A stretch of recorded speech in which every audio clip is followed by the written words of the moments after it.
see Escar go in his menu? Yeah.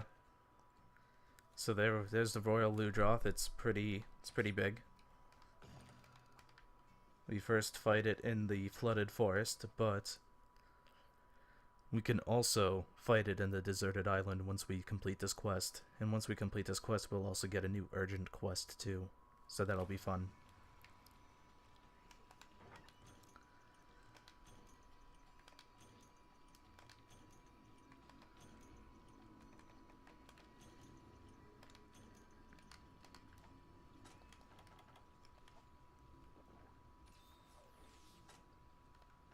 Luckily, this is a killing quest, so I don't need to worry about watching my attacks. I can just go all out. If I'm correct, it's lurking in Area 5. Also, yay, Epioth. We love Epioth. Oh, Fusion is saying never mind. Oh, he has cleaning to do at this late at night. It's like 9:30. Yeah, it's kind of late. Maybe it's in Area 4 that it has to be. Now, does this game have your Gabul in it? Yes, this is the one that does have the Gobel in it.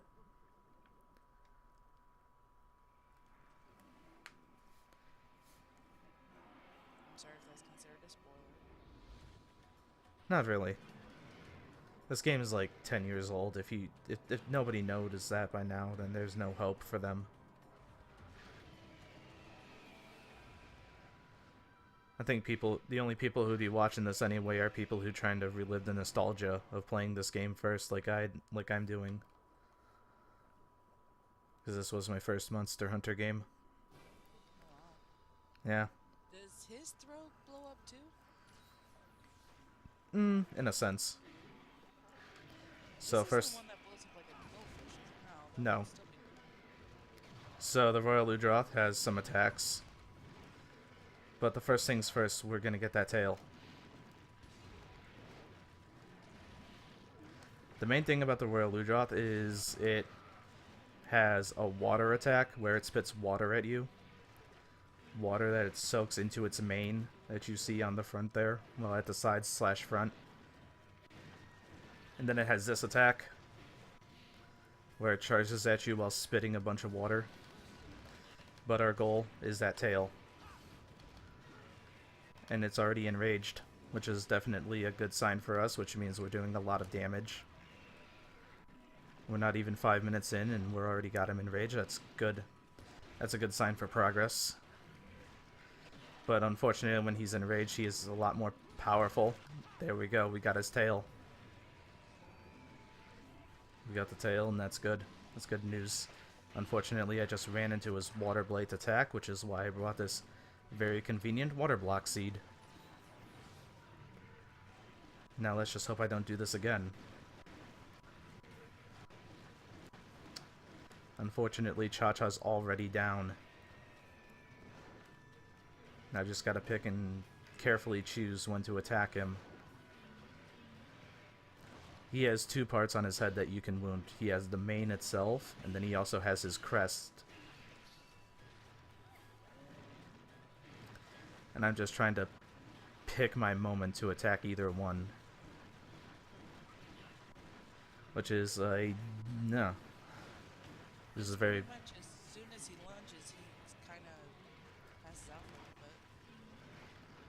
bit. what now? It seems like as soon as he lunges for you, he kind of knocks himself out for a second. Yeah. Now, the mane is going to be the weakest part of him for us. Because we're using a bladed weapon. Whereas, like most monsters, the head would be the weakest if we were using our hammer.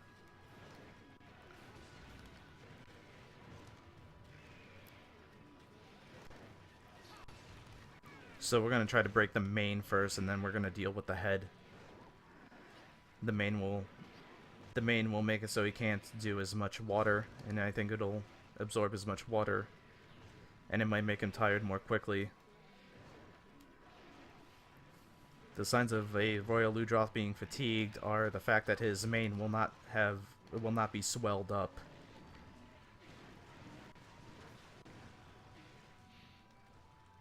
And then that's in addition to the usual, you know, monster drool. Okay, we broke his crest. So that's one part of the head breaking out of the way. He's gonna retreat to area 3. No, he's not. He's jumping in the water. No, he's not. He's going to area 2. It's, this monster's habits are very finicky. Gotta keep an eye on him.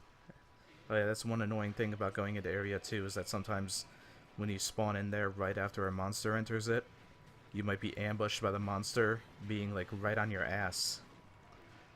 Literally. Okay, so now we just got now our goal is to break that mane to get chunks of its spongy hide.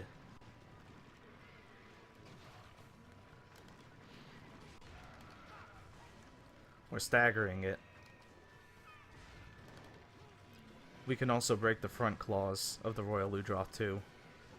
And that will be required if we want its weapon. Okay, it's fatigued.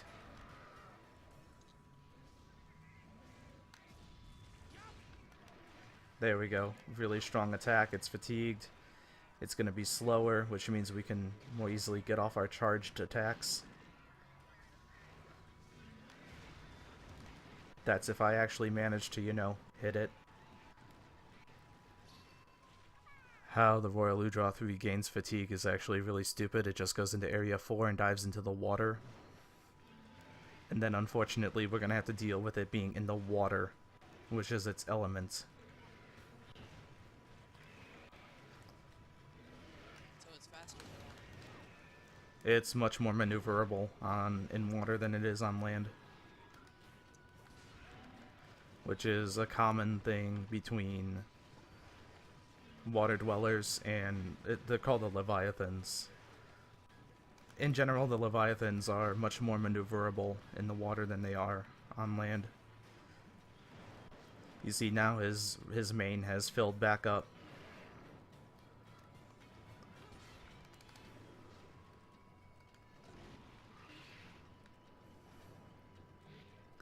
And without Cha-Cha here, I'm gonna really have to watch my back. There we go. We have successfully broken its hide. Well, not its hide, but its mane. And now it's going into area 3.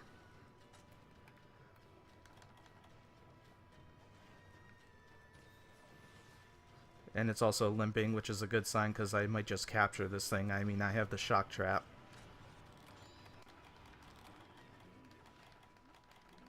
I do not have the shock trap.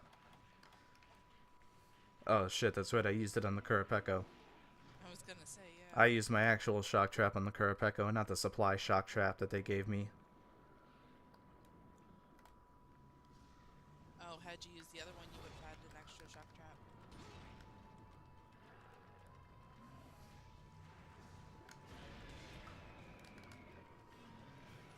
It tried to sleep in area 3, which is... Ouch. Okay, okay, ow. That hurt a lot. Here's where that thing about it being more maneuverable in water comes into play. Because, unfortunately, area 3 is cramped.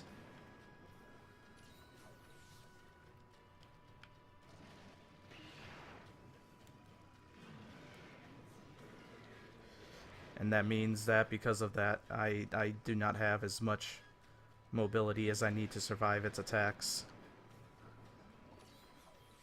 I need more space, basically.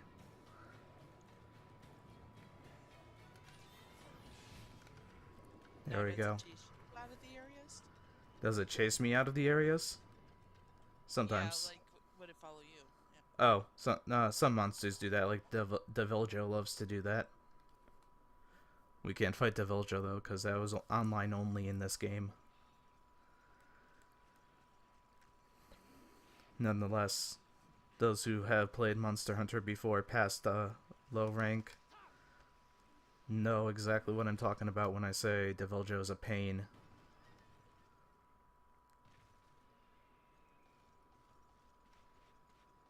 I'm gonna actually sneak here and keep my presence low. Okay, it's sleeping now.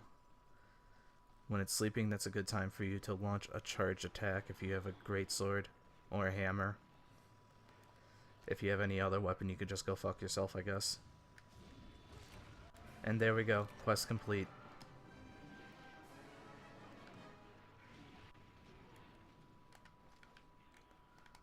Now I just gotta avoid these Ludroth as I carve their alpha male.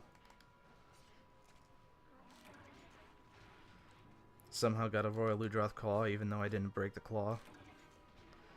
Spongy hide was completely expected. And a Royal Ludroth scale, not too bad.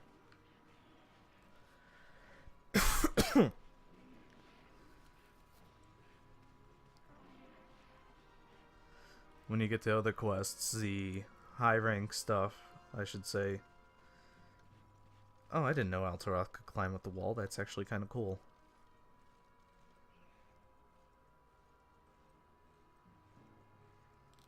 Aw.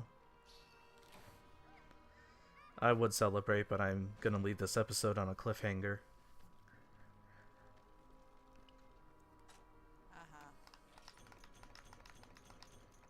Anyway, dash extract is exceptionally useful because it's used to make dash juice and mega dash juice, which are very useful because what they do is allow you to have unlimited stamina for a short time.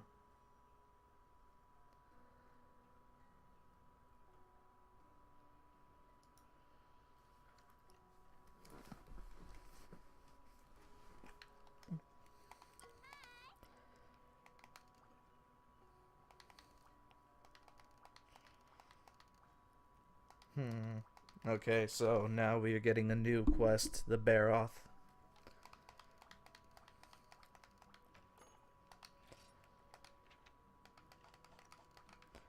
The Baroth is not a nice customer.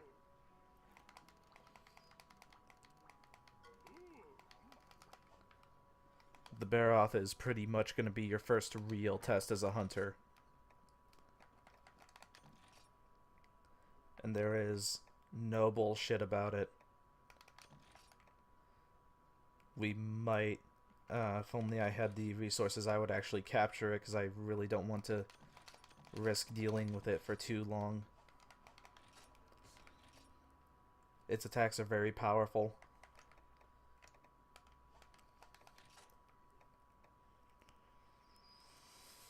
And mainly the concern is I'm gonna have to switch to the hammer for this. Like, there's no question about it. No, I mean, I could use my greatsword, but the hammer is gonna be much easier. Huh?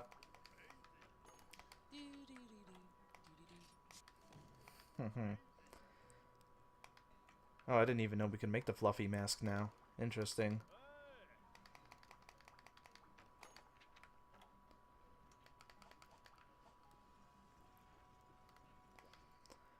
Speaking of the farm,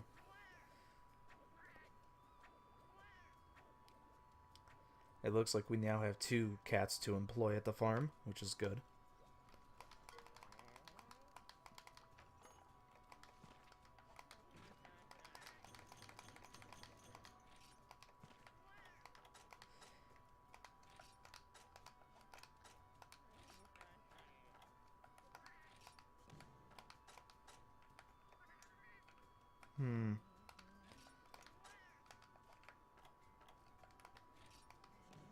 Okay, so now we're broke.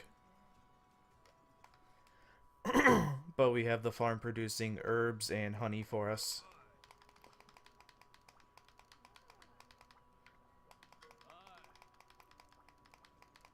So you just have the cats being farmers then? Yeah.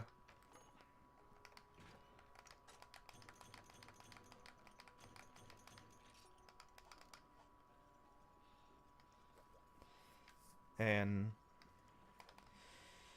this is gonna be a really tough fight. I might faint a couple times during this quest. The Baroth is the first of what we would call a brute wyvern, and it is a very tough customer because it has, as you know, the name Brute implies, very high defense, very high damage, and depending on a state that it's in, it can also completely destroy our face with high mobility.